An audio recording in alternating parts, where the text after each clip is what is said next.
Your hands are where your self-consciousness shows up first. Instead of feeling stiff and awkward, you can actually use your hands to be expressive and to charm.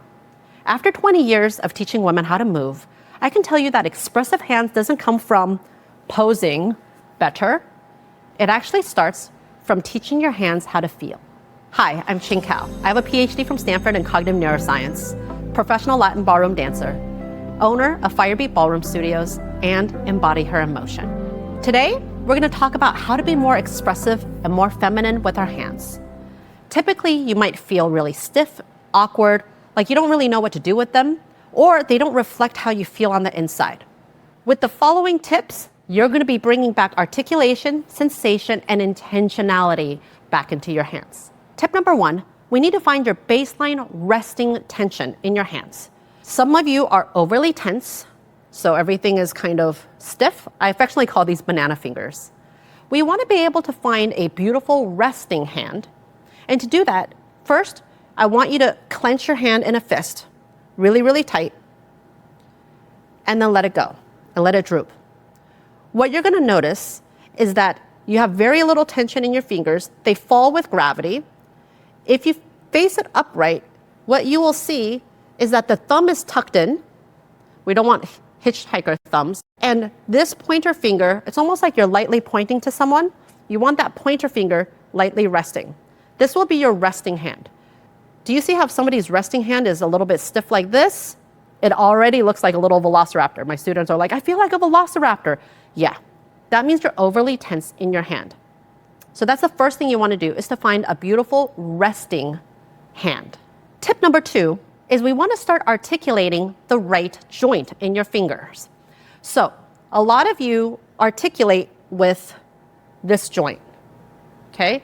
So it's very claw-like. Whereas if you articulate with the base joint, it's much more soft. This is very claw-like. This is much more soft. So we're going to start doing that. I want you to just articulate the pinky from the bottommost joint. Now the 4th ring, 2nd thumb. And then you're going to start practicing articulating them one at a time. You start grabbing things from the base instead of from the tip. Do you see how when you grab things from the tip, it's very animalistic? And there's a time and place for that. For example, if you're trying to be a little bit more wicked, a little bit more fierce, yes. But I'm talking about being a little bit more elegant. I want you to stay tuned through the entire video. I will have a practice section where I do this to music, so you can start feeling and articulating this on demand and to music. Tip number 3 is you want to start being able to isolate your fingers from your wrist joint. Let's have our palms together and roll towards you.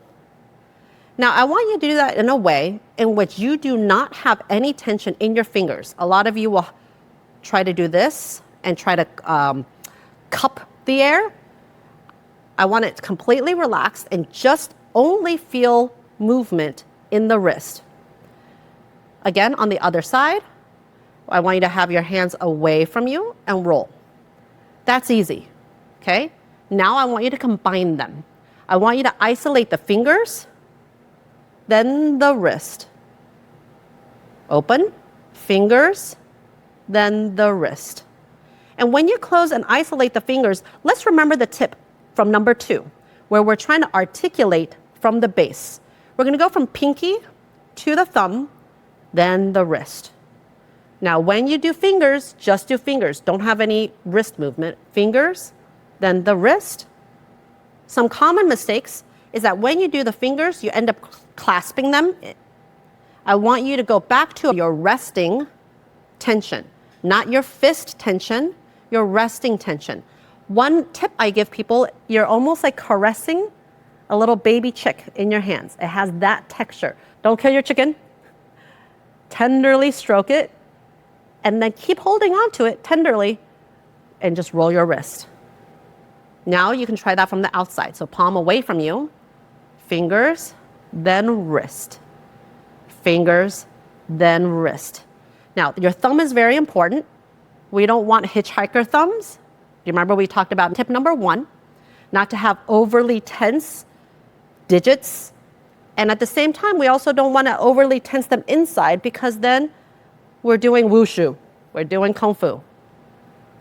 So it's that perfect resting tension combined with articulating the right joint, combining it now with finger, wrist isolations. Tip number 4, this is about increasing neural sensitivity and neural mapping onto your fingers. Your skin has a certain density of sensory receptors. In neuroscience, we have a use it or lose it rule. If you don't use it, it becomes desensitized. But you can also increase the sensitivity of those receptors. Now, I want you to keep in mind 3 areas of your hands: your fingertips, the pads of your fingers, and your palm. Every time you put on lotion, I want you to experience putting on the lotion just with your fingertips, just with the tip. Then I want you to do it with just the pads, and then with the palm. Hang in there with me because it's really going to affect the next tip. Being able to sense these 3 zones in your hands. If working with your hands this way is helping you feel more sensual, then I want you to check out my video below about sensuality becoming a skill that you can evoke instead of waiting for the right person or the right situation to come along. Sensuality is a skill that you can pull out yourself. Speaking of sensuality, this next tip is critical in how you use your hands to interact and communicate with somebody else. This is about when you touch someone or you grip someone. When we do partner dancing in ballroom, it feels so different if somebody, 1, doesn't have intentionality of the way they are holding us, or 2, if it is done in the wrong order of operations. Let me explain. If I'm grabbing someone or holding someone, if you grab with the digits, it doesn't feel nice. It's not inviting, it's not warm, it feels very, ugh. This is why we talk about articulating from the bottom up and not from the tips down. Anytime you touch someone or hold someone's hand, you want to start with the palm and feel the palm touching, then the pads, and then the fingertips. Look what happens when I'm doing the palm and then I grip from the fingertips. It looks very claw-like. So in order for it to be very articulate and sensual, you want that to be a part of your vocabulary. In future videos, I'm going to teach you how to have more animalistic and have more sassy and a wicked feel to your fingers. But for now, we are learning how to be sensual with your fingers. This leads us to the last tip, tip number 6. Everything that we've talked about up to now is mechanical articulation, the order of operations, which joint to use, type of tension. The secret sauce at the very end is to be able to touch with intention. Now, what does that mean? It means that just for now, you're going to play with 2 extremes, touching softly and touching with conviction. So this is what I want you to try.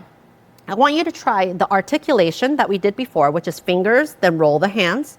I want you to do it 2 ways. One is if you're moving through cotton candy and you're just like, ooh, it's nice, and you can feel the cotton candy as you are moving your hands. Then I want you to try to move it as if you are stuck in tar or honey, and it's like there's some resistance there. So your fingers are working harder to do the same thing. I'm not asking you to change the order of operations or even doing them together. Do you see how that's less articulate and less expressive? This would be very animalistic. We want to try to have this beckoning feel. This is beckoning. If I'm trying to express passion, or I'm dancing and I'm touching Andre with passion and conviction, it's this. It is the resistance in which you are moving your own fingers. Now I would love to guide you in a little practice to music. First, let's find our resting tension with our hands. Squeezing for 4 and releasing for 4. 1, 2, 3, 4, release. Pay attention to the positioning of your thumb and that they are tucked in. No hitchhiker thumbs. Now we want to articulate just the base of our fingers, starting with the pinky. 1, 2, 3, 4, hold. 1, 2, 3, 4, hold. 1, 2, 3, 4. Making sure it's not here from the base. Now just the wrist. No tension in the fingers. Other side. You're going away from you. Remember, there's a baby chick in your hands. Feel the furry baby chick in your hands. Now, fingers and wrist. Fingers, wrist. Fingers, wrist. Towards you, fingers.